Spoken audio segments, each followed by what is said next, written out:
Budget میں تعلیم کے لیے کس حد تک یعنی بس مختص صرف کیے آپ گئے سوال تھے؟ نمبر وہ کر دیں کوشچن نمبر 417 جواب جو مجھے ملا ہے وہ میں دیکھ رہی ہوں، اتنا کوئی تسلی بخش تو جواب نہیں ہے، کیونکہ جو بجٹ یوٹیلائز ہی نہیں کیا گیا ہے، جو بجٹ یعنی کورونا کی وجہ سے جیسے اسکول بند ہوئے تھے، اگر اس بجٹ کو یوٹیلائز نہیں کیا گیا تو اس کو دوبارہ اس ٹائم میں یوٹیلائز کر سکتے تھے، کیونکہ بلوچستان کے فار فلانگ ایریاز کی میں تھوڑا سا، کیونکہ وزیر تعلیم صاحب ابھی آئے ہیں تو ان کو حالات یہ بتاتی چلوں کہ بلوچستان میں ہمیشہ بجٹ جو ہے نا مختلف اسکولز کے لیے مختص کیا جاتا ہے،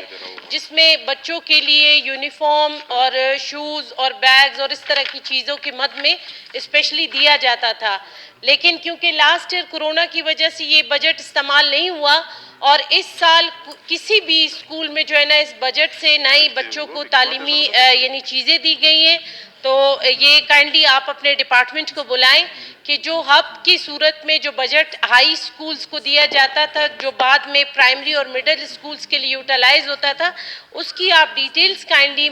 منگوا لیں کہ جو بچے ہیں ان کو نہ ہی بکس ملے ہیں، نہ ہی بیگز ہیں، نہ یونیفارم اور نہ ہی شو کے مد میں جو پیسے رکھے جاتے تھے وہ یوٹیلائز نہیں ہوئے، تو کائنڈلی آپ اپنے ڈپارٹمنٹ سے ڈیٹیلڈ اس کا جواب آپ لے لیں۔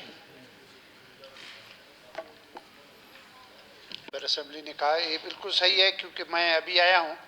تو ہمیں کچھ ٹائم درکار ہے تاکہ میں اس پہ انکوائری کروں کہ کیا ہوا ہے کیا ہے، کیونکہ میں نے ابھی تک اپنے محکمے کا فل بریفنگ بھی نہیں لیا ہے، کیونکہ ہمارا ایک بہت بڑا محکمہ ہے، 2 کالجز علیحدہ ہے ان کا، تو اس پہ میں انشاءاللہ چھان بین کروں گا، چیک کروں گا کہ کیا ہوا، کچھ ملے ہیں یا نہیں ملے ہیں، میرے علم میں ابھی تک یہ بات نہیں ہے۔ شکریہ نصیب لامری صاحب۔ ویسے آپ تیسرے منسٹر